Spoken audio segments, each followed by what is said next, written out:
I was eating breakfast when my husband calmly said, "I'm going to stay at my ex's place for a month, so it's not really wrong if I tell you first." His daughter watched me like it was some funny challenge. I didn't argue. I wrote up the papers and let them sign. A month later they came back begging me to undo it. My husband announced he was leaving me for a month to live with his ex-wife while I was eating breakfast. Not leaving me, he clarified, just taking a break. Being honest. Transparent. He said it like he deserved a medal for telling me to my face instead of sneaking around. His daughter watched me from across the kitchen, waiting for me to break down so she could capture it on her phone and post it for her friends. My son sat frozen, confused and scared. And I sat there with my spoon halfway to my mouth, yogurt dripping back into the bowl, and felt something inside me go completely cold and quiet. I didn't yell. I didn't cry. I just nodded slowly and said, "Okay. Let me make a phone call." That phone call changed everything. But to understand why I reacted that way, why I didn't scream or beg or fall apart, you need to know who I was before that morning. You need to understand the life I'd built, the warning signs I'd been collecting like evidence. And the moment I decided I wasn't going to be the kind of woman who ignored what was right in front of her face. My name is Addison Hayes.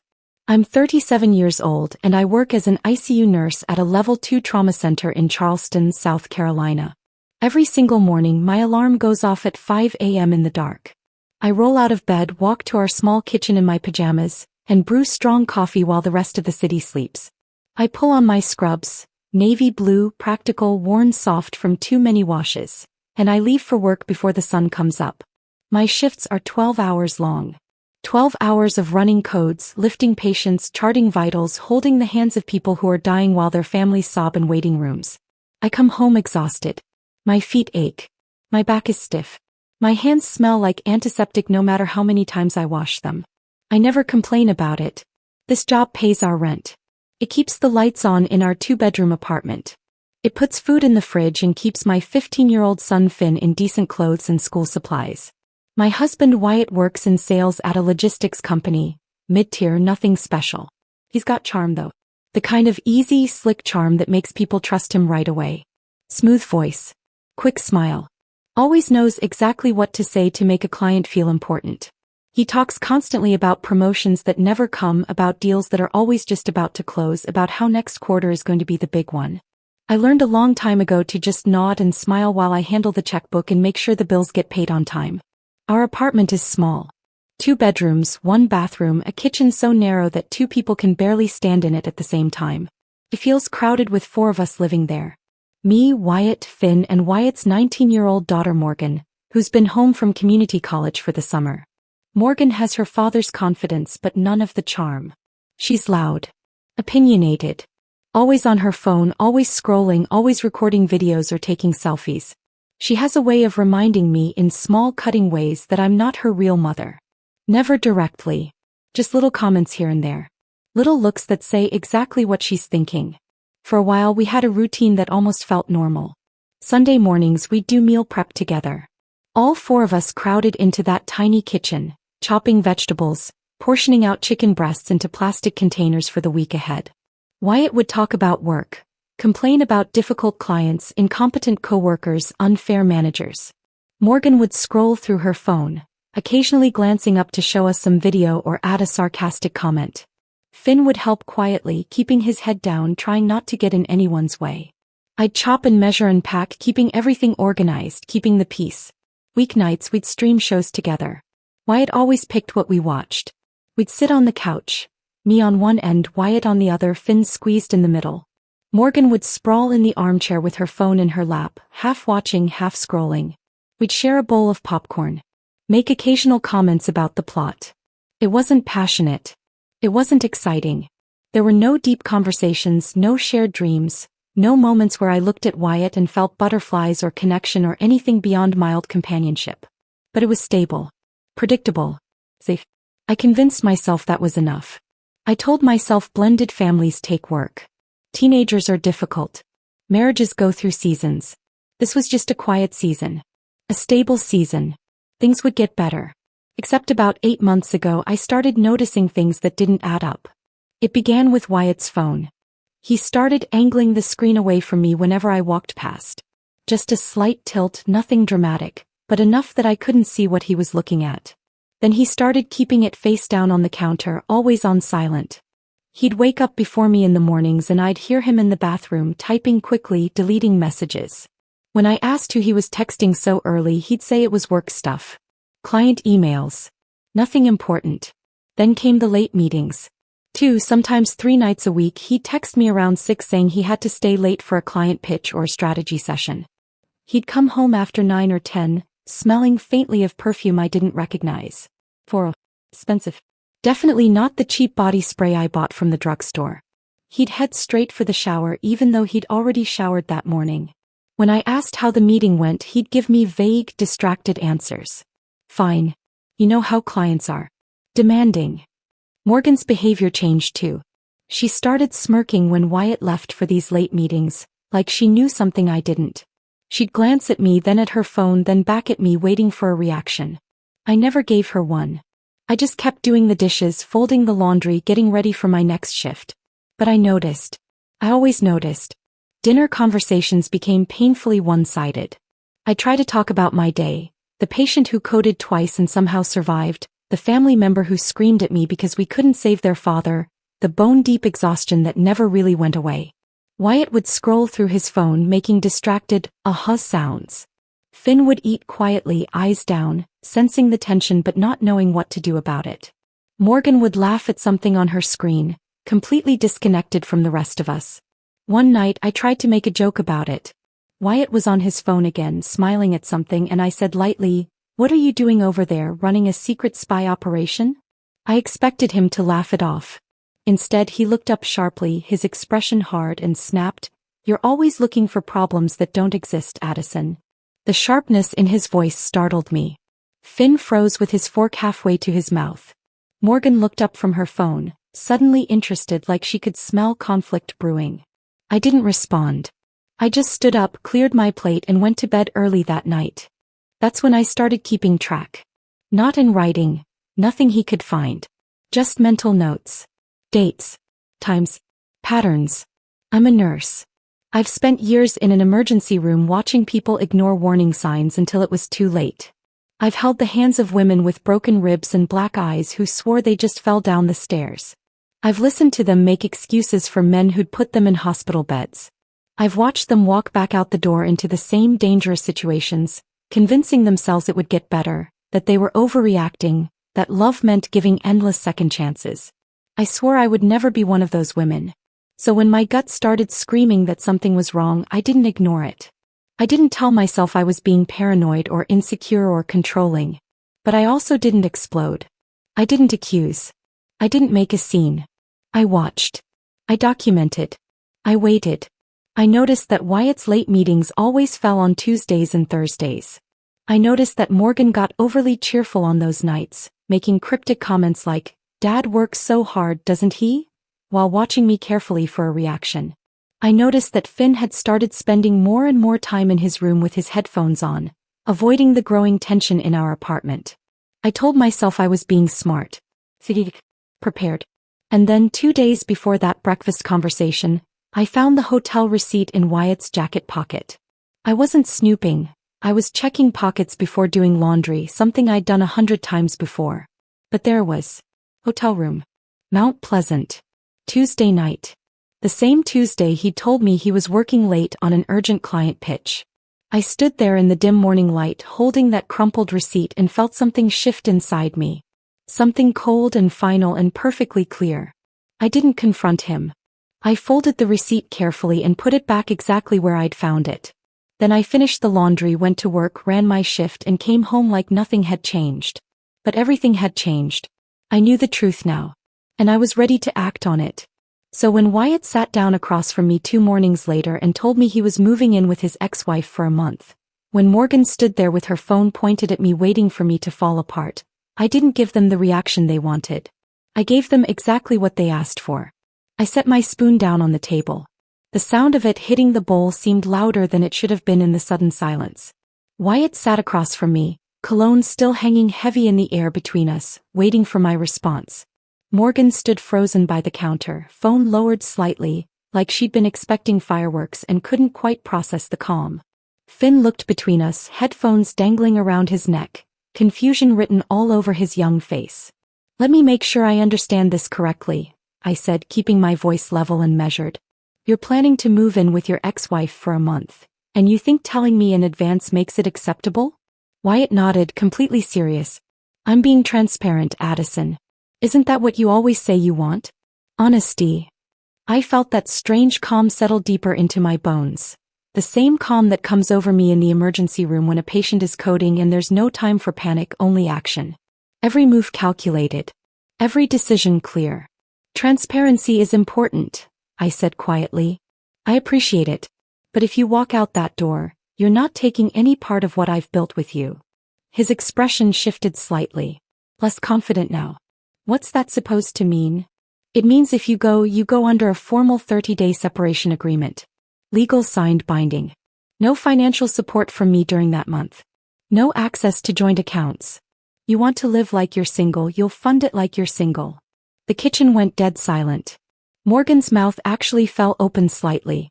Wyatt blinked like he was waiting for the punchline, waiting for me to smile and say I was kidding. You can't be serious, he finally said. Completely serious. Morgan recovered first, her voice sharp with indignation. That's insane. You're trying to control him. This is exactly why he needs space from you. I turned my head slowly to look at her. No, Morgan. This is called protecting myself. Something you'll understand one day when you're old enough to earn what you have instead of having everything handed to you. Her face flushed red. You can't talk to me like that. I just did. Wyatt stood up abruptly, rattling the table. Coffee sloshed in my cup. You can't just cut me off financially because you're upset, Addison. That's not how marriage works. You're the one leaving the marriage, Wyatt, I said, still sitting, still calm. I'm just making sure the boundaries are clear. He stared at me, jaw working like he was trying to find the right words to make me back down. When he couldn't find them, he laughed. A sharp, bitter sound. You're bluffing. You won't actually do this. I stood up, picked up my bowl, walked it to the sink and rinsed it carefully. Then I turned around and looked him directly in the eye. Try me. Something in my voice must have registered because he went quiet. Morgan was typing furiously on her phone now, probably texting someone about what a terrible person I was. Finn sat completely still, watching everything like he was trying to make himself invisible. Wyatt cleared his throat, straightened his shoulders, trying to regain control of the situation. Fine. Draw up whatever you want. I'm not going to fight you on some piece of paper. But you're making a huge mistake, Addison. When you calm down and realize how ridiculous you're being, don't expect me to just forget this. I'll keep that in mind, I said. He grabbed his phone off the counter and walked toward the bedroom. Morgan followed him, shooting me a look that was pure venom. I heard them talking in low, urgent voices behind the closed door. Probably strategizing. Probably convinced I'd cave within 24 hours. Finn stayed at the counter, staring down at his uneaten cereal. When he finally looked up at me, his eyes were watery but he wasn't crying. Mom, what's happening? I walked over and sat on the stool next to him. Your stepdad made a choice. I'm making sure I'm protected. That's all. Is he really leaving? Looks that way. Because of her? He didn't say Lacey's name, but we both knew who he meant. Yeah, buddy. Because of her. He nodded slowly, processing. Are you okay? That question broke something small inside me, but I didn't let it show. I put my hand over his. I will be. We both will be. He nodded again, then put his headphones back on and went to his room. I heard the door close softly. I stood alone in the kitchen, the morning sun starting to stream through the window, and pulled out my phone. My hands were steady as I scrolled through my contacts and found the number I needed. David Marks. Attorney. I'd worked with him on a patient advocacy case about a year ago. A woman whose husband had tried to make medical decisions against her wishes. David had been sharp, efficient, no nonsense. Exactly what I needed now. I texted him. Need a separation agreement drafted today. Can you meet this afternoon? His response came within 2 minutes. 2 p.m. My office. Bring timeline and any relevant details. I typed back, I'll be there. Then I opened a new note on my phone and started writing. Every date I could remember. Every late meeting. Every time Wyatt had come home smelling like perfume. Every smirk from Morgan. Every lie about client pitches and strategy sessions. I wrote it all down in clear, simple bullet points. By the time I finished, I had 2 full pages of documentation spanning 8 months. About an hour later, Wyatt emerged from the bedroom with a duffel bag. Morgan was right behind him, her own bag slung over her shoulder. I was sitting at the table with a cup of tea, scrolling through my phone, looking completely unbothered. "I'll be back for the rest of my stuff later," Wyatt said, not quite looking at me. "Fine. And we'll talk about this separation thing when I get back. You'll see how unnecessary it is." I didn't respond. Just took another sip of tea. Morgan stopped in the doorway, turned back and said with a smirk, "You know, Addison, Dad's being really decent about this. Most women wouldn't even get told. You should actually be grateful." I looked up at her slowly. "You might want to pay attention to what happens next, Morgan. Consider it a life lesson." She rolled her eyes. "Whatever." Then she pulled out her phone, angled it to get both her and Wyatt in the frame, and snapped a selfie. I watched her type a caption, probably something about real family sticking together. She hit post and looked at me like she'd won something. They left without saying goodbye to Finn. I heard Wyatt's car start in the parking lot, heard them drive away, and then the apartment was quiet. I sat there for another minute, finishing my tea, then I stood up and got ready for my meeting with David. At exactly 2 p.m. I walked into his office. It was small, practical, lined with law books and filing cabinets. David sat behind his desk, mid-50s, graying hair, reading glasses perched on his nose. He looked up when I came in and gestured to the chair across from him. "Addison. Good to see you, though I wish it was under better circumstances." "Me too. Tell me what's going on." I laid it all out. The affair. The hotel receipt. The announcement this morning. Wyatt's twisted logic about honesty. Morgan's involvement and cruelty. My need to protect myself financially and legally. David listened without interrupting, taking notes. When I finished, he sat back and studied me for a moment. "You want a clean separation agreement. 30 days. No financial commingling during that period." "Exactly.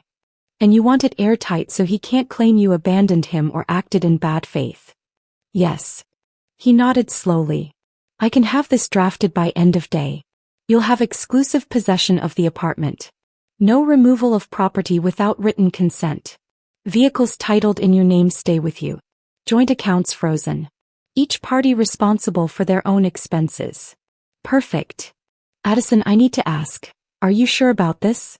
Once he signs, once you start enforcing these terms, there's no going back. This becomes the foundation for a divorce filing." I looked him straight in the eye. "I'm sure." He nodded once, pulled his laptop closer and started typing. "Then let's get this done." By 4:30, I had a printed, notarized separation agreement in a folder. Clear. Legally binding. I drove home, walked into the empty apartment and set the folder on the kitchen table. Then I texted Wyatt, "Agreement is ready. Come sign it whenever you want to pick up your things." His response came an hour later. "You're really doing this?" I typed back, "You said you weren't going to fight me on it." 3 dots appeared, then disappeared, then appeared again. Finally, "Fine. I'll come by tomorrow morning." I set my phone down and looked around the apartment. It felt different already. Lighter somehow. Like something heavy had been lifted off the walls. I made dinner for Finn and me. We ate quietly, then watched a movie together on the couch. He didn't ask questions. Just sat close to me and I put my arm around his shoulders. That night I slept better than I had in months. And the next morning, when Wyatt showed up to sign the papers he hadn't bothered to read, I knew exactly what was coming next. Wyatt showed up the next morning at 9:30, right when he said he would. I heard his key turn in the lock, then stop. He tried it again. Nothing. I watched through the peephole as confusion crossed his face, then irritation. He knocked. 3 sharp raps. I opened the door, holding the folder with the separation agreement inside. "Locks changed already?" he asked, trying to sound amused but not quite pulling it off. "Safety precaution," I said. "The agreement's right here. You can read it in the living room if you want." He stepped inside, looking around like he expected something to be different. Everything looked exactly the same. Same couch, same coffee table, same framed photo of Finn from last year's school picture on the side table. Wyatt picked up the folder, flipped it open and scanned the first page. "This is excessive, Addison. It's protective." He laughed, but it sounded forced. "You actually got a lawyer to draft this?" How much did that cost? My money. My decision. He shook his head, flipping through the pages without really reading them. I could tell by how fast his eyes moved. He wasn't absorbing a single word. Just performing the action of reading so he could say he'd looked at it. Morgan appeared in the doorway then, phone already in her hand. She must have been waiting in the car. Is this going to take long? Mom's expecting us. Wyatt waved her off. Give me a minute. She rolled her eyes but stayed in the doorway, phone angled toward us. Recording probably. Or at least ready to. Wyatt sat down on the couch, pulled a pen from his pocket and started signing. Bottom of page 1. Page 2. Page 3. He didn't ask a single question. Didn't pause to read any clauses about financial separation or property rights or the 30-day timeline. Just signed his name in quick, careless strokes like he was signing a receipt at a restaurant. When he finished, he tossed the folder onto the coffee table and stood up. Happy now? Very, I said. He stared at me for a moment like he was waiting for something. Tears maybe. Bigger. Some kind of emotional reaction that would prove I was falling apart without him. When I didn't give him anything, he shook his head. You'll regret this, he said quietly.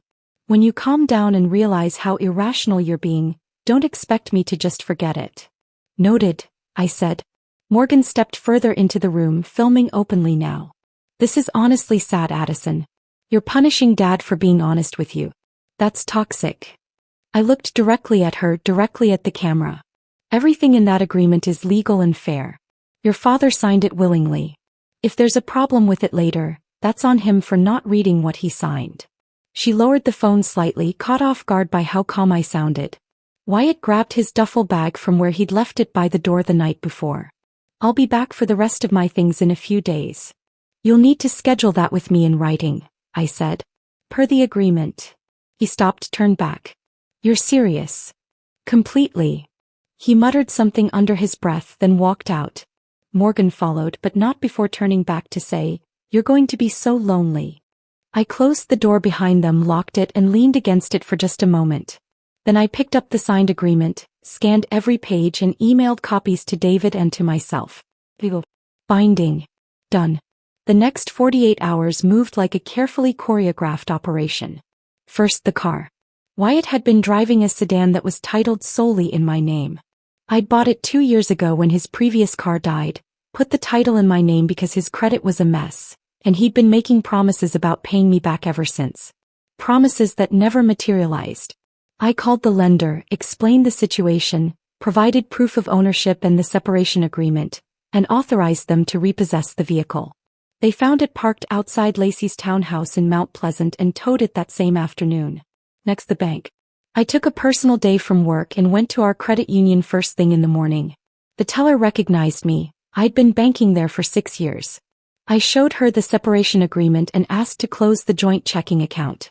She walked me through the process, professional and efficient. I withdrew everything except exactly $200, which I transferred into a new account under Wyatt's name alone.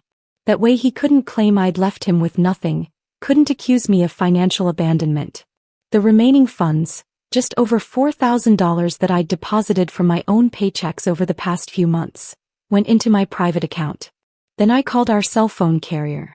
Wyatt's line was under my family plan, something I'd set up years ago to save money. I explained that I needed to remove a line due to separation, provided my account information, and had his service disconnected within 10 minutes. Clean. Simple. Legal. Back at the apartment, I called a locksmith. He arrived within an hour, changed both locks and gave me 3 new keys. I kept 2 and gave 1 to Finn. Then I logged into our building's security system and updated the access codes for the front entrance and the parking garage. Every action was documented. Every step was legal. Every decision was irreversible. That evening I met with David again. He'd already started drafting the divorce complaint. You're moving fast, he observed, not disapprovingly. No reason to wait, I said. Fault-based grounds. Adultery. You're sure you want to go that route? It can get messy. I have evidence. He raised an eyebrow. How much evidence? Enough. I didn't tell him about Sienna yet. That card I'd play when I needed it. David nodded slowly. Hey. I'll file within the week. He'll be served at the address you provided. Lacey's townhouse in Mount Pleasant. Got it. He made a note. Addison, you should prepare yourself. Once he's served, once he realizes you're serious, things might get ugly. He might show up. He might make threats. I'm prepared. He studied me for a moment. Yeah. I believe you are. I left his office as the sun was setting, drove home through evening traffic and felt nothing but clarity. When I got home, Finn was making himself a sandwich in the kitchen. He looked up when I came in. Hey, Mom. Hey, buddy. How was your day? Fine. Quiet. He paused, then asked carefully, Is Wyatt coming back? Not to live here, no. He nodded, processing that. Good. That one word surprised me. Good. Yeah. He took a bite of his sandwich, chewed, swallowed. He wasn't. I don't know. He wasn't nice to you. I noticed. Something in my chest tightened. You don't have to worry about that anymore. I know. He gave me a small smile. You're handling it. I am. He went back to his room and I stood alone in the kitchen, feeling that same sense of lightness I'd felt the night before. Like I'd been carrying a weight I didn't even realize was there until it was gone. 3 days later, the final piece fell into place. My phone buzzed with an email from Sienna Vaughn. Subject line: Final documentation package. I opened it on my laptop. The attachment was a compressed file containing dozens of photos, time-stamped and geotagged. Wyatt and Lacey at a wine bar on Meeting Street. At a hotel parking lot near the Ashley River. Sitting together in her car outside a restaurant. And the one that mattered most, Wyatt's car, the one I'd since had repossessed, parked outside Lacey's townhouse at 11 p.m. on a Tuesday. Timestamp showed he didn't leave until 3 a.m. There were also screenshots. Text messages between Wyatt and Lacey. Nothing explicit but enough. Can't wait to see you tonight. She doesn't suspect anything. This is worth the risk. And then the messages that made my stomach turn. A group chat. Wyatt, Lacey and Morgan. Morgan sending updates. She just left for work. You're clear. She's working a double tomorrow. You'll have all day. And the one that hurt most, even though I'd been expecting it, she's so clueless. This is almost too easy. Morgan wasn't just aware. She was coordinating. She was facilitating. She was enjoying it. I saved everything to 3 separate flash drives. Uploaded copies to a secure cloud account with password protection. Then I forwarded the entire packet to David with a simple message. Evidence attached. Use as needed. His response came within minutes. This is more than enough. Filing tomorrow. I closed my laptop and sat in the quiet apartment. No anger. No tears. Just the grim satisfaction of being right. Of being prepared. Of having made the right choice. That night I slept deeply and dreamlessly. And when Wyatt's first frantic voicemail came 2 days later, his voice panicked, confused, demanding to know what I'd done to the bank accounts, I listened to it once, saved it as evidence and deleted it. Then I blocked his number and went back to work. The first call came on day 4. I was at work, in the middle of starting in 4 on a patient in bed 3, when my phone buzzed in my scrubs pocket. I ignored it. It buzzed again. And again. By the time I finished with the patient and checked my phone, I had 7 missed calls from numbers I didn't recognize. I waited until my break, went to the staff lounge, poured myself burnt coffee from the pot that had been sitting there since morning shift, and listened to the voicemails. The first one was Wyatt. His voice was tight, controlled, but I could hear the edge underneath. Addison, my card got declined at the gas station. I need you to call me back. This is ridiculous. The second one, an hour later, less controlled. Addison, what did you do to the accounts? My card's being declined everywhere. Call me back. Now. The third one, Morgan's voice, sharp and nasty. You're pathetic, Addison. You think cutting off his money makes you look strong? You're just proving why he left. Grow up. I saved each voicemail, added the numbers to my blocked list and went back to work. The calls kept coming from new numbers. Wyatt must have been borrowing phones. Lacey's, Morgan's, maybe random people at whatever store he was trying to buy something at. Each message grew more frantic, more desperate, more angry. You can't just cut me off. I have bills. This is illegal. You're committing financial abuse. I talked to someone and they said, this is insane. You're insane. I listened to each one once, saved them all to a folder on my phone labeled Evidence, and blocked every new number. After the 10th call, I sent one text to the most recent number. You asked for separation. This is what you signed. See you in court. Then I blocked that number too and turned off notifications. At home that evening, Finn was doing homework at the kitchen table when I walked in. He looked up, saw my face and asked quietly, "Wyatt?" "Yeah." "He keeps calling?" "Not anymore." Finn nodded and went back to his math problems. The kid was 15 but sometimes felt older than that. He'd been watching everything, taking it all in, saying nothing. I appreciated that more than I could tell him. By day 6, Morgan took the battle public. A coworker pulled me aside during shift change. Rachel, one of the ICU nurses I'd worked with for 3 years. She looked uncomfortable. "Hey, I saw something on Instagram. Is everything okay?" I kept my face neutral. "What did you see?" She pulled out her phone, opened the app and showed me Morgan's account. A video of her sitting in what looked like Lacey's living room, eyes red, makeup smudged, talking directly to the camera. "Some people show you who they really are when things get hard," she was saying, voice shaking with manufactured emotion. "My dad was just trying to be honest, trying to communicate, and his wife punished him for it. She took everything. Cut him off. Left him with nothing. And for what? Because he needed space. Because he was going through something." The comment section was flooded. Heart emojis. Crying faces. "You're so strong. Some people are just cruel. Your dad deserves better." I handed the phone back to Rachel. "It's handled. Are you sure? Because if you need..." "I'm sure. But thanks." She squeezed my arm and let it drop. Over the next few days, Morgan posted more Instagram stories with captions like, "When someone shows their true colors," over a black screen. Selfies with Wyatt, both of them looking sad and wounded, captioned, "Real family sticks together."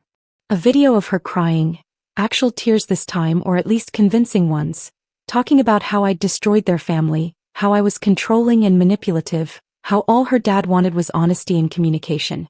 Her friends ate it up. The comments filled with support for her, condemnation for me. A few people I vaguely knew from Wyatt's work circles even chimed in, calling me heartless, a gold digger, a narcissist. I didn't respond. Didn't comment. Didn't even look at the posts after that first one Rachel showed me. Let her perform for her audience. Let her paint me as the villain. The truth had a way of coming out eventually, and when it did, no amount of crying videos would save her. 2 of my other coworkers asked me about it over the next week.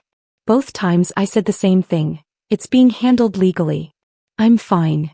And both times they nodded and dropped it. Day 11. 10 p.m.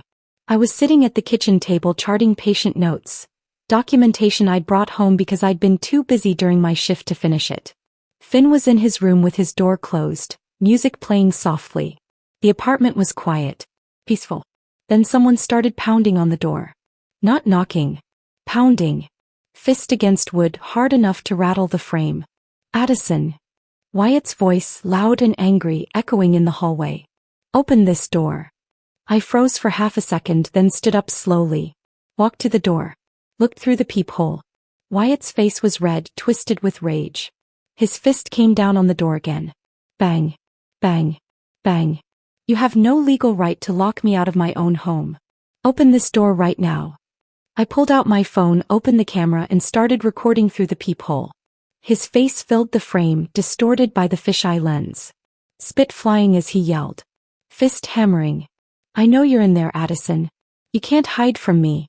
You think you can just steal everything and get away with it." Down the hall, I saw Mrs. Chin from 4C peek her head out of her apartment, eyes wide.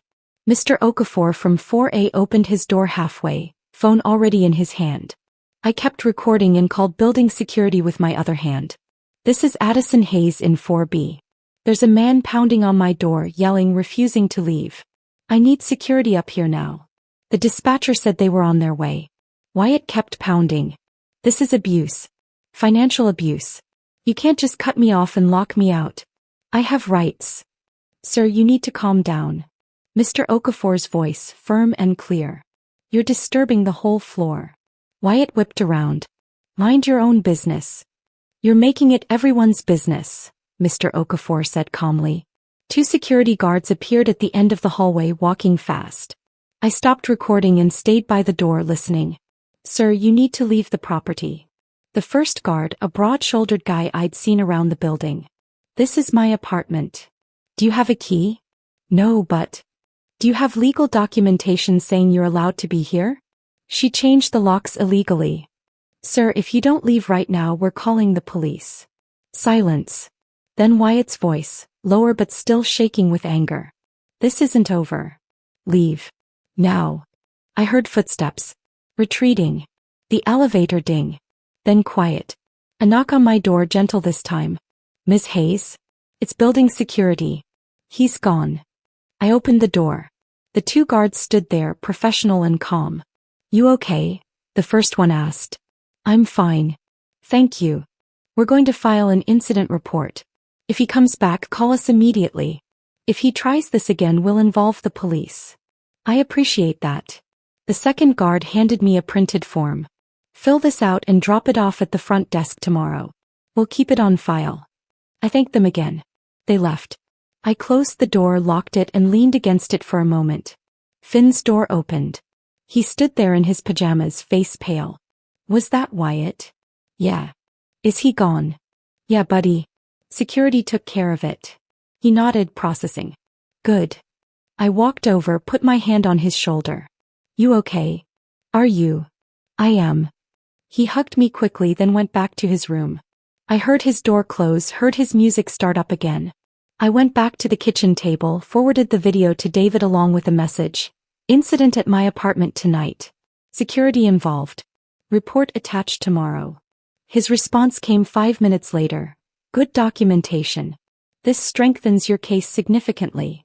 I set my phone down and finished my charting.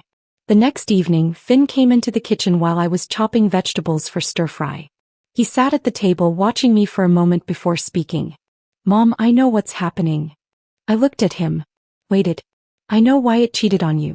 I know Morgan was helping him. And I know you're protecting us." His voice didn't shake. He wasn't asking for reassurance or permission to feel a certain way. He was just stating facts, the way I'd taught him to approach problems. Calmly, clearly, without unnecessary emotion. "Yeah, buddy," I said quietly. "That's exactly what's happening." He nodded. "I'm glad you're doing something about it. I was worried you'd just let it happen." That hit me harder than I expected. "You were worried?" "Yeah. I've seen you let him get away with stuff before. Little stuff. But it added up." I set the knife down. "I'm not letting anything slide anymore." "I know." He stood up, walked over and hugged me. Brief but solid. Then he pulled back and said, "I'm proud of you, Mom." I felt something crack open in my chest. Not breaking. Opening. Letting light in. "Thanks, Finn." He nodded once, grabbed an apple from the counter and went back to his room. I stood there in the kitchen, knife in hand, vegetables half chopped, and let myself feel it. The weight of doing the right thing. The cost of protecting what mattered. The quiet, steady knowledge that I wasn't alone in this. Then I finished making dinner and we ate together in comfortable silence. The following week I scheduled the movers. I'd been planning this since the day Wyatt signed the separation agreement. My grandmother's mahogany dining set, the one she'd left me in her will, the one I'd refinished myself over 3 weekends before Wyatt and I even met. The bedroom furniture I'd saved for 2 years to buy, back when I was still in my first apartment after nursing school. My home office desk and chair, the filing cabinet, the bookshelf I'd assembled alone because Wyatt said he didn't have time. All of it mine. Purchased before the marriage. Documented with receipts I'd kept in a folder for exactly this reason. I called a moving company, explained the situation, and asked for their earliest available slot. They said Thursday at 8 a.m. I gave them a detailed inventory list, attached scanned copies of every receipt, and confirmed twice that they understood this might get confrontational. The manager, a woman named Paula with a no-nonsense voice, said, "We've handled worse. Just make sure you're there to authorize everything." Thursday morning I woke up early. Made coffee. Dressed in jeans and a plain t-shirt. Finn was still asleep. I told him to stay in his room no matter what he heard. At 7:45 I went down to the parking lot and waited. The moving truck pulled in at 8 on the dot. 2 men got out. One older, heavy-set with gray hair and steady hands, the other younger, lean, moving with efficient purpose. The older one introduced himself as Joe. "Miss Hayes." "That's me. We've got your list." Shouldn't take more than 2 hours if everything goes smoothly. It might not go smoothly, I said. My husband might show up. He signed a separation agreement, but he's been difficult. Joe nodded like he'd heard it all before. We'll handle it. You just point us to what goes and what stays. I let them into the apartment. Showed them the dining set, the bedroom furniture, the office setup. They worked quickly, wrapping everything in blankets, using dollies to move the heavier pieces. I stood on the balcony watching them load the truck, feeling strangely calm. That's when I heard the car. Tires screeching into the parking lot. Engine revving too loud. I looked down and saw Wyatt's car. The one I'd had repossessed had apparently been replaced, probably by Lacey, skid into a spot near the truck. He jumped out before the engine even stopped. Morgan was right behind him, phone already in her hand, recording. What the hell do you think you're doing? Wyatt's voice carried across the parking lot, sharp and furious. The movers paused. Joe looked up at me. I stayed where I was, arms folded, and said nothing. Wyatt stormed toward the truck. That's my furniture. You can't just take it. Joe stepped between Wyatt and the truck, calm and unmovable. Sir, we have documentation showing Ms. Hayes purchased these items before the marriage.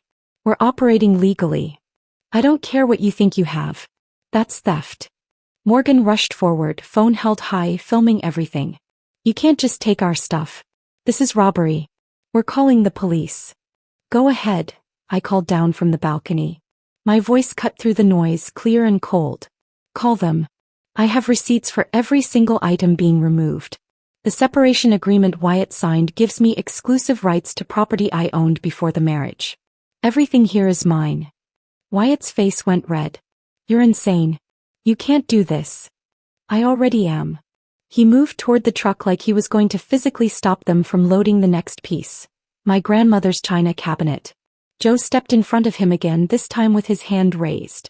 Sir, you need to step back. That's my house. My furniture. It's not, I said louder now. It's my apartment. My furniture. And if you touch anything or interfere with these movers doing their legal work, I'll have you arrested. Morgan whipped around, aiming her phone at me. You're destroying this family. You're evil. By now, neighbors had started coming outside. Mrs. Chin from 4C stood on her balcony, arms crossed, watching with open curiosity. Mr. Okafor was in his doorway with his wife, both of them frowning at the scene.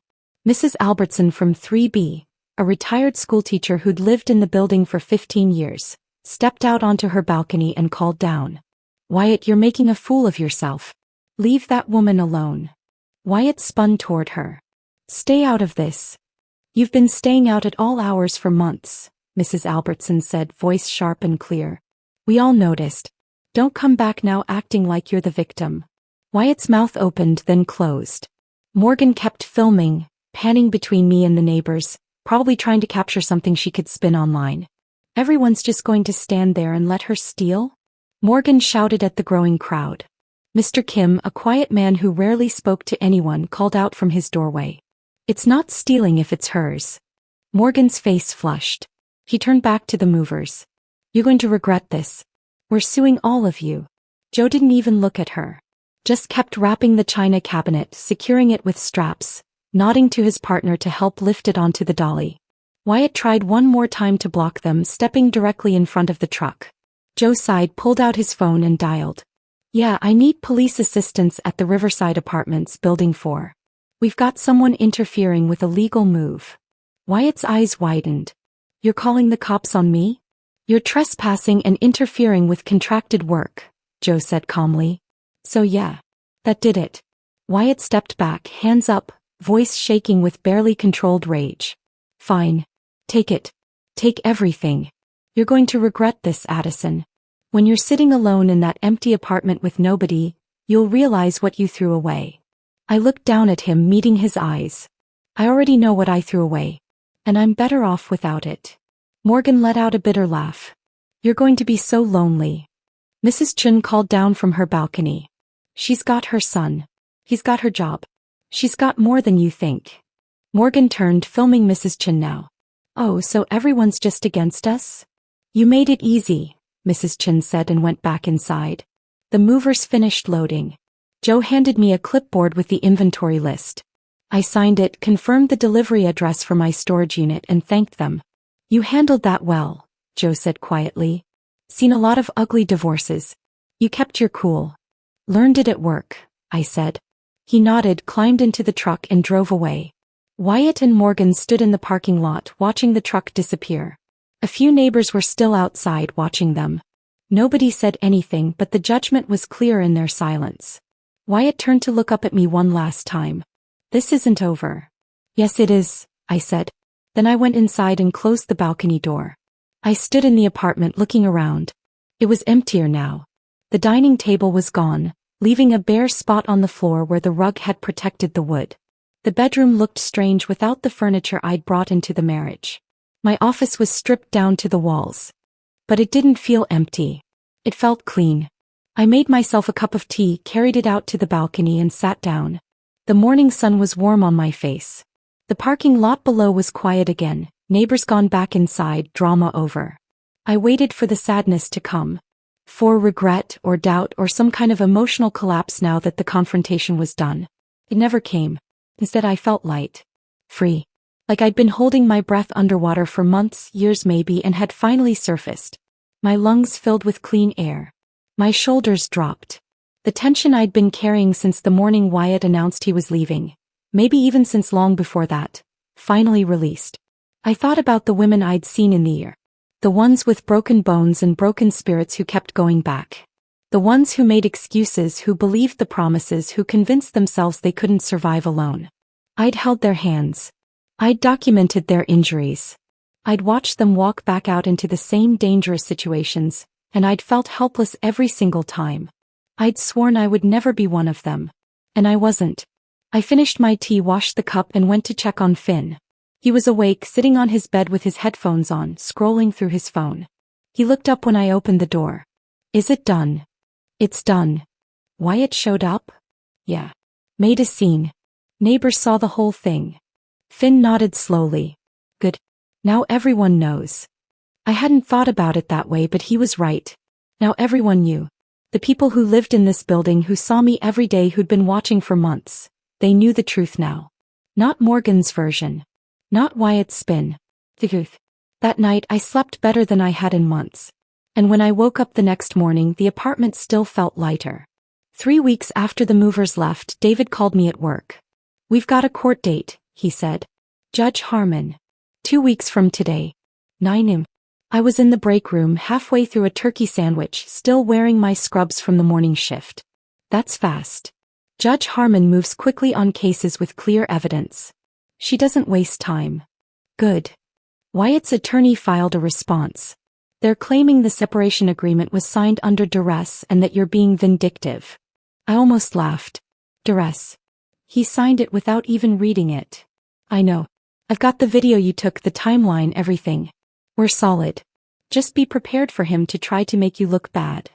I'm prepared. 2 weeks later, Finn stayed home from school. I'd arranged it with his teachers ahead of time, told them I had a family matter to handle. He didn't ask to come to the courthouse, and I didn't offer. Some things kids don't need to see. I dressed carefully that morning. Black slacks, white blouse, minimal jewelry. Professional. Comb. I pulled my hair back into a neat bun the same way I wore it at work and drove to the Charleston County Family Court building downtown. David met me outside. He was wearing a gray suit, carrying a leather briefcase, looking every bit the competent attorney he was. Ready? He asked. Ready. We walked inside together. The courthouse smelled like old wood and industrial cleaner. Our footsteps echoed on the tile floors. We took the elevator to the 3rd floor, walked down a hallway lined with wooden benches, and found courtroom 3C. The courtroom was smaller than I expected. Fluorescent lights hummed overhead, casting everything in a flat, colorless glow. Wooden benches worn smooth from years of people sitting through the worst days of their lives. A South Carolina state flag hung next to the American flag behind the judge's bench. Everything felt heavy and formal and final.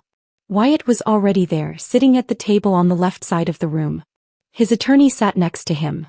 A young guy, maybe late 20s, with a suit that didn't quite fit right and a nervous energy that showed in the way he kept shuffling papers. Wyatt looked thinner than I remembered. Tired. His shirt was wrinkled. He didn't look at me when I walked in. Morgan sat in the gallery behind him, arms crossed, glaring at me with pure venom. She dressed up for this. Blouse, skirt, makeup carefully applied. Playing the role of the wrong daughter. David and I sat at the table on the right. He arranged his files neatly in front of him, pulled out a legal pad and waited. At 9:05 the bailiff called out, "All rise." We stood. The judge entered from a side door. An older woman, probably mid-60s, with sharp gray eyes and silver hair pulled back in a tight bun that reminded me of the nurses I'd trained under years ago. No nonsense. Direct. She wore black robes and carried herself with the kind of authority that made the room go completely silent. "Be seated," she said, settling into her chair behind the bench. The bailiff announced the case. Hayes versus Brennan. Dissolution of marriage. Judge Harmon opened the file in front of her. She didn't rush. She read through the separation agreement first, running her finger down the pages, occasionally making notes in the margin. Then she moved to Sienna's documentation packet. The photos, the timestamps, the text messages. Then the security incident report from the night Wyatt showed up pounding on my door. Then the text message records David had submitted. The silence stretched. Wyatt shifted in his seat. His attorney kept glancing at him, then at the judge, then back at his notes. Morgan leaned forward, phone in her lap, probably wanting to record but not quite bold enough to try it in a courtroom. Finally, Judge Harmon looked up. She removed her reading glasses and set them on the bench. "Mr. Brennan," she said, her voice clear and direct. "Stand up, please." Wyatt stood. His attorney stood with him. "I've reviewed the evidence submitted by both parties," the judge continued. "And I want to be very clear about what I see here. This is textbook adultery with clear documentary evidence. You signed a separation agreement on," she glanced down, "the 16th of last month that explicitly outlined financial and property terms. You signed it willingly, without coercion, in the presence of your daughter who can verify you were not under duress." Wyatt opened his mouth. His attorney put a hand on his arm. Judge Harmon wasn't finished. "You then violated the marital contract through documented infidelity. I have photographs, text messages, and third-party testimony confirming an ongoing affair with your ex-wife. You also showed up at Ms. Hayes's residence in violation of the separation agreement, creating a disturbance that required security intervention." She paused, letting each word land with weight. "Ms. Hayes is granted the divorce. You forfeit all claims to spousal support and any joint property acquired during the marriage. The separation agreement you signed is incorporated into this final order. The terms are binding and enforceable. Do you understand?" Wyatt's face had gone pale. "Your Honor, Do you understand, Mr. Brennan?" His attorney whispered something. Wyatt swallowed hard. "Yes." "Good. We're done here." Judge Harmon banged her gavel once. "The final." The sound echoed in the small courtroom. "Court is adjourned." She stood, gathered her files, and disappeared through the side door. For a moment nobody moved. Then Wyatt sank back into his chair, staring at the table in front of him like he couldn't quite process what had just happened. His attorney packed up his briefcase quickly, murmured something about filing options and left. David turned to me. "That's it. You're divorced. Clean break. Everything you wanted." I nodded. I felt calm. Like a chapter had closed and I could finally move forward without looking back. Wyatt was still sitting at his table when I walked past. I didn't stop. Didn't say anything. Just kept walking. Morgan caught up to me in the hallway outside the courtroom. "You happy now?" she hissed. "You destroyed him." I stopped, turned to face her. "I didn't destroy him, Morgan. He destroyed himself. I just stopped cleaning up the mess." She opened her mouth to respond, but I was already walking away. David and I took the elevator down in silence. Outside, the morning sun was bright and warm. Charleston in late spring, everything green and alive. In the parking lot, Wyatt appeared again. I was unlocking my car when I heard his footsteps behind me. "Addison." I turned. He looked smaller somehow. Deflated. "You think you've won?" His voice was shaking, but not with anger this time. With something closer to desperation. "This isn't over. You'll regret this." I looked at him, really looked at him, for the first time in weeks. And I felt nothing. No anger. No sadness. No regret. Just a distant, clinical observation of a man I used to know. It's been over since you walked out that door, Wyatt, I said quietly. You just didn't realize it yet. He stared at me, mouth opening and closing like he was trying to find words that wouldn't come. I got in my car, started the engine and pulled out of the parking space. In my rearview mirror I saw him standing there alone, hands in his pockets, watching me drive away. He got smaller and smaller until he disappeared completely around a corner. That image stayed with me. Not because it hurt, but because it didn't. I drove home, changed out of my court clothes and made myself lunch. Then I called Finn. It's done, I said when he answered. Officially. Officially. How do you feel? I thought about it. Free. He was quiet for a moment. Then, good. You deserve that. Over the next few weeks, word filtered back through mutual acquaintances. Sarah, a co-worker who'd stayed friendly with one of Wyatt's colleagues, pulled me aside one afternoon. I heard things aren't going well for Wyatt, she said carefully. I haven't been keeping track. He's living with Lacey and Morgan in her townhouse. I nodded, didn't say anything. Apparently it's not going well. Neighbors have complained about screaming. Police were called twice last week. That's unfortunate. Sarah studied my face. You really don't care, do you? I cared for 4 years, I said. That was enough. Another friend mentioned that Morgan had posted a long rant on social media about how hard her life had become, then deleted it an hour later. Someone else said Lacey had kicked Wyatt out once already, then let him back in after he begged. I listened to it all with the same detached interest I'd give to a patient's family drama in the ear. Sympathy for the situation but no personal investment. Their choices. Their consequences. I'd chosen differently, and I was living with the peace that choice had given me. That was enough. 2 months after the divorce finalized, I got the call I'd been waiting for. My supervisor at the hospital, Karen, asked me to come to her office after my shift. I thought maybe I'd made a mistake on some paperwork, or a patient had complained or something needed fixing. Instead, she closed the door, gestured for me to sit and smiled. We're creating a new nurse manager position for the ICU, she said. Better hours, better pay, more responsibility. I'd like to offer it to you. I sat there for a moment, processing. Me. You've been here 6 years, Addison. You're reliable, competent, and the staff respects you. It's yours if you want it. I didn't hesitate. I want it. Good. You start next month. Congratulations. I walked out of that office feeling lighter than I had in years. The raise was significant. Enough that Finn and I could move somewhere better. Somewhere that felt like a fresh start instead of a space haunted by everything that had happened. That weekend we went apartment hunting. Found a 2-bedroom in West Ashley with higher ceilings, better light, hardwood floors that didn't creak, and a small balcony overlooking a park. The rent was more than our old place, but with my new salary it was manageable. Finn stood in the empty 2nd bedroom, sunlight streaming through the window, and said, "Can I paint it?" "What color?" "Navy blue." "Yeah, buddy. It's your room. Paint it however you want." His face lit up in a way I hadn't seen in a long time. We moved in 3 weeks later. Finn painted his room himself, rolled up his sleeves, covered the floor with tarps, and worked methodically until every wall was a deep, rich blue. He set up his desk by the window, arranged his books on the shelf, hung posters of bands and video games, and finally had a space that felt completely his. I took my time with my own room. Bought new bedding, soft gray sheets, a thick comforter, pillows that actually supported my neck after long shifts. Hung curtains that blocked out the morning light so I could sleep in on my days off. Set up a small reading chair in the corner with a lamp and a side table for my coffee. Within weeks, I started noticing changes in Finn. Small things at first. He smiled more easily. Hummed while he did homework.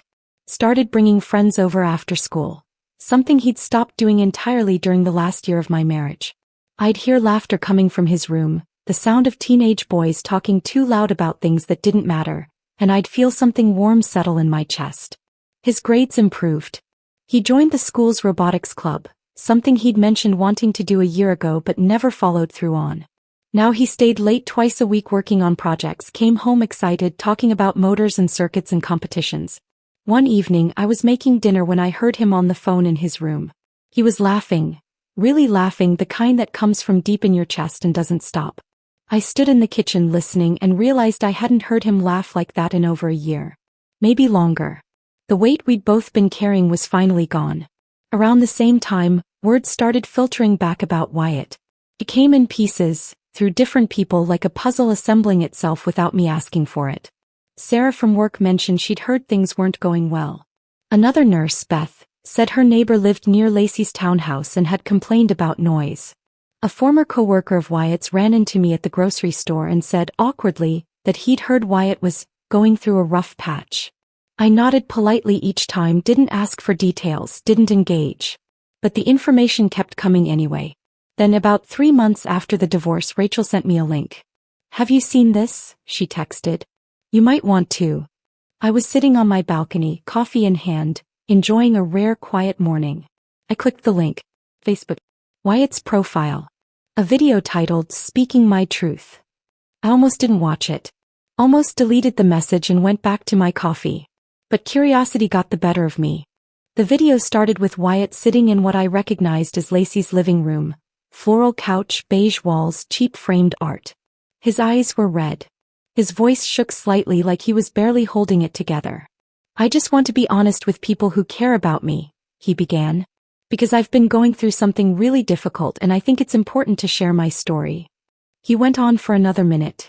Talked about how he'd tried to be transparent with me, how he'd made mistakes but owned up to them, how I'd punished him for being honest.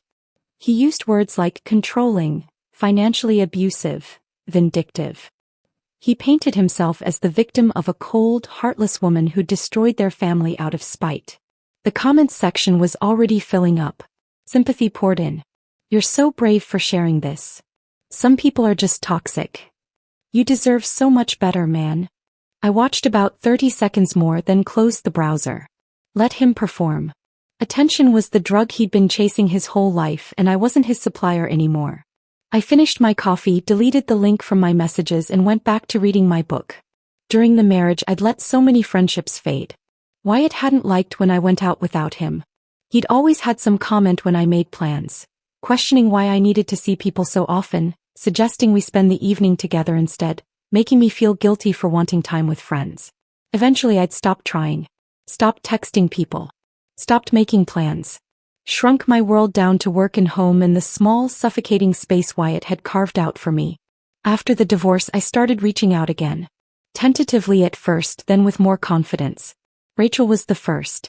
We'd been in nursing school together, studied through endless nights fueled by coffee and stress, promised we'd stay close after graduation. Life had gotten in the way, her marriage, my marriage, work schedules that never aligned. But when I texted her, she responded immediately. Coffee this weekend? I asked. Yes. Absolutely. Saturday morning. We met at a cafe near the hospital. When I walked in, she stood up and hugged me so tight I thought my ribs might crack. I've missed you, she said. I've missed you too. We sat for 3 hours. Talked about everything. She told me she'd wanted to say something during my marriage, had seen the way I'd changed, the way I'd stopped laughing, stopped being myself. But she hadn't known how to bring it up without pushing me away. I'm sorry I didn't say anything, she said. I wouldn't have listened, I admitted. I wasn't ready. You're ready now. Yeah. I am. We started meeting every other week. Sometimes for coffee, sometimes for lunch, sometimes just walking around downtown Charleston talking about nothing and everything. Having her back in my life felt like finding a piece of myself I'd forgotten existed. I joined a book club that met at a local library. Went to a colleague's birthday party and stayed out until midnight, dancing and laughing and remembering what it felt like to just exist without constantly monitoring someone else's mood.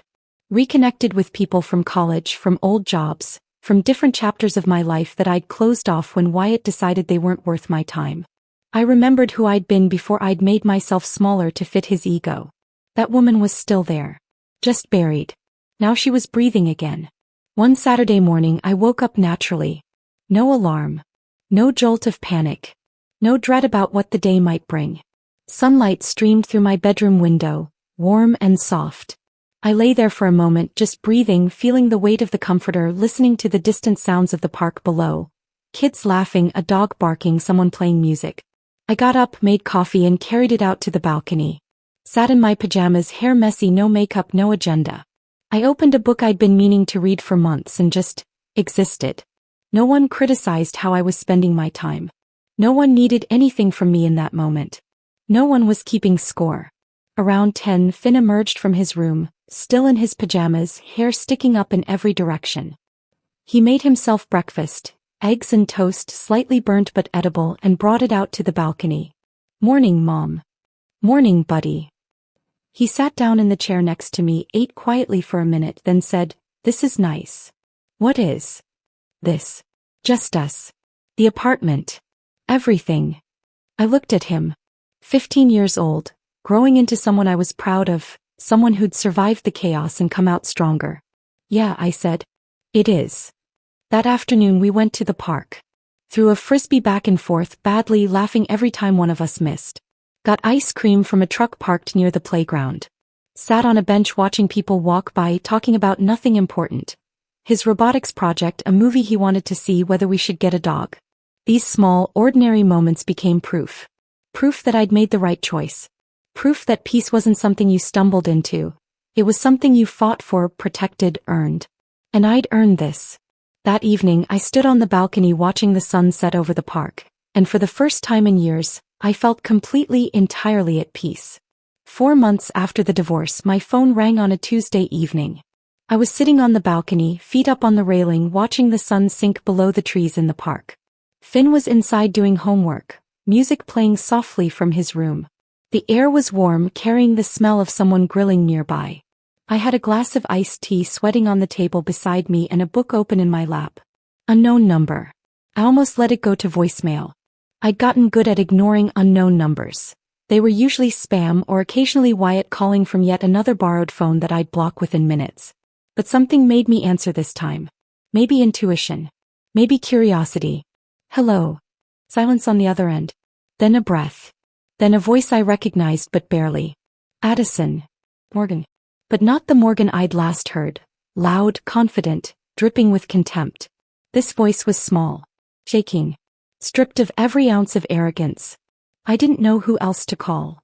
I stayed silent. Waited. She took a shaky breath. "Mom kicked Dad out. For good this time. He's been staying in his car for the past week. I got fired from my job because I kept missing shifts and showing up late. And Her voice cracked. "I'm pregnant. The guy won't return my calls. He blocked me. I don't have anyone else." I looked out at the park. A couple walked by holding hands. A dog chased a tennis ball across the grass. "Please, Addison." Morgan's voice was breaking now, words coming fast and desperate. "I know I was awful to you. I know I don't deserve help. But you're the only one who ever actually took care of things. You always knew what to do. Can you please help me? Can you undo the divorce so Dad can get back on his feet and maybe he can help me and we can—" "Morgan," I said quietly, cutting her off. She went silent. I leaned back in my chair, still looking out at the park. My voice was calm, clinical, the same tone I used in the ER when gathering patient history from someone in crisis. "Where's your father right now?" Silence. Then, in a whisper, "Living in a motel off Highway 17. Near the truck stop. He can't help me. He can barely help himself." "Where's your mother?" Another pause, longer this time. "She said I made my choices and I need to live with them. He kicked us both out last week. Said she was done cleaning up our messes." I absorbed that. Lacey, who Morgan had defended so fiercely, who was supposed to be the loving mother Wyatt had returned to, had thrown them both out. "What about your friends?" "They're tired of hearing about it. They said I need to figure it out on my own." Morgan was crying now. Not the performative crying from her social media videos. Real crying. The kind that comes from realizing you've burned every bridge and there's no way back across the water. "Please, Addison. I'm begging you.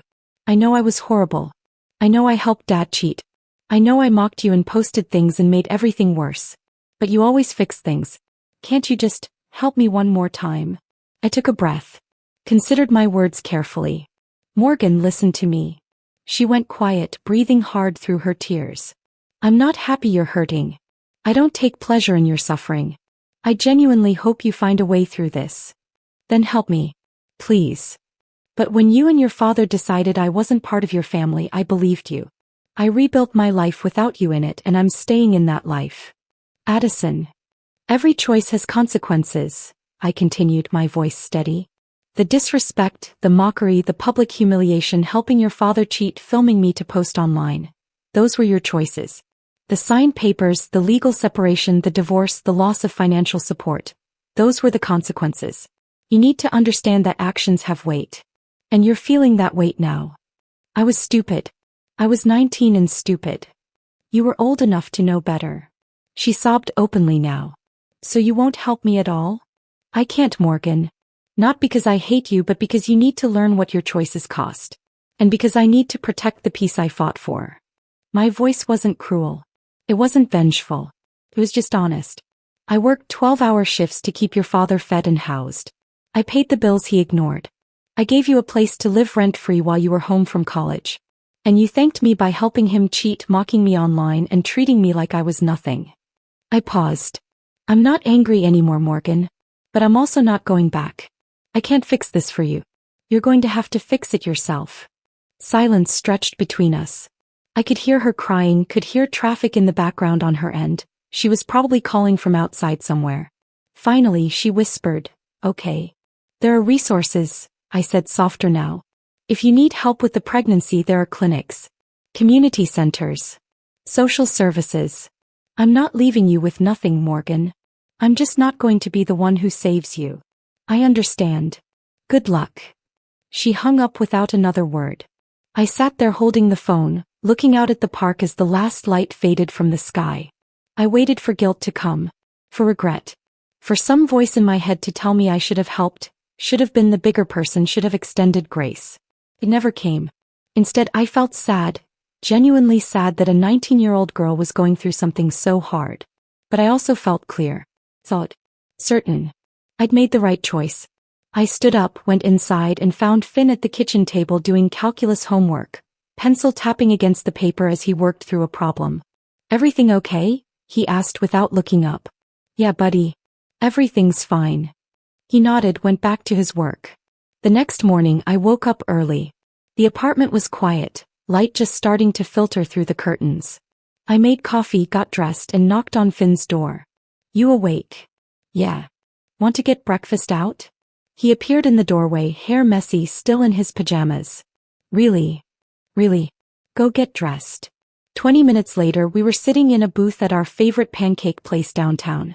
The restaurant smelled like butter and maple syrup, the kind of warm, comforting smell that makes everything feel okay. Finn ordered the stuffed French toast. I got a vegetable omelette and a side of fruit. We sat by the window watching people walk by on the sidewalk. Tourists with cameras.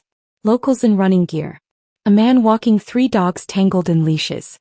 "There's a girl," Finn said suddenly, not looking at me, focused very intently on his orange juice. "Yeah. In my biology class. Her name's Emma." I smiled. "Emma sounds nice." "She is. She's really smart. She wants to be a marine biologist." "Are you going to ask her out?" His face flushed red. "Maybe. I don't know. Probably not." "You should." He glanced at me. Really? Worst she can say is no." He nodded slowly, considering. "Yeah. Maybe." We ate in comfortable silence for a while. He told me about his robotics project. They were building an automated sorting system for a local charity. I told him about a funny patient interaction from my shift yesterday. We talked about nothing important and everything important at the same time. When we finished, we walked to the park and threw a frisbee for a while. He was terrible at it. I was worse. We laughed every time one of us missed, which was most of the time. "Mom," he said after a particularly bad throw that sailed into the bushes. "Yeah. I'm really glad we moved. I'm glad it's just us now." I looked at him, 15 years old, growing into someone I was genuinely proud of, someone who'd survived chaos and come out kinder for it. "Me too, buddy." "Are you happy?" The question caught me off guard. I thought about it. Really thought about it. "Yeah," I said. "I am." He smiled. "Good." That afternoon, I sat on the balcony with my book while Finn worked on homework inside. The sun was warm. The park below was full of life. Kids playing, couples walking, someone practicing guitar on a bench. I thought about Morgan's call. About Wyatt living in a motel. About Lacey kicking them both out. About the life I could have stayed in. The life of fixing everyone else's messes, of being the responsible one, of sacrificing my peace for people who didn't value it. And I thought about the life I'd chosen instead. This apartment. This peace. This version of myself who didn't shrink to make room for someone else's ego. Some people only learn what they had when they lose the person who held everything together. And when that happens, you don't go back to teach them the lesson again. You keep walking toward the life you deserve. I picked up my book, turned the page, and kept reading. The sun was warm. My coffee was still hot. Finn was humming in his room. And I was exactly where I was supposed to be. If this story of calculated justice had you hooked from start to finish, hit that like button right now. My favorite part was when Addison handed Wyatt those separation papers and he signed without reading a single word. What was your favorite moment? Drop it in the comments below. Don't miss more powerful stories like this. Subscribe and hit that notification bell so you never miss an upload.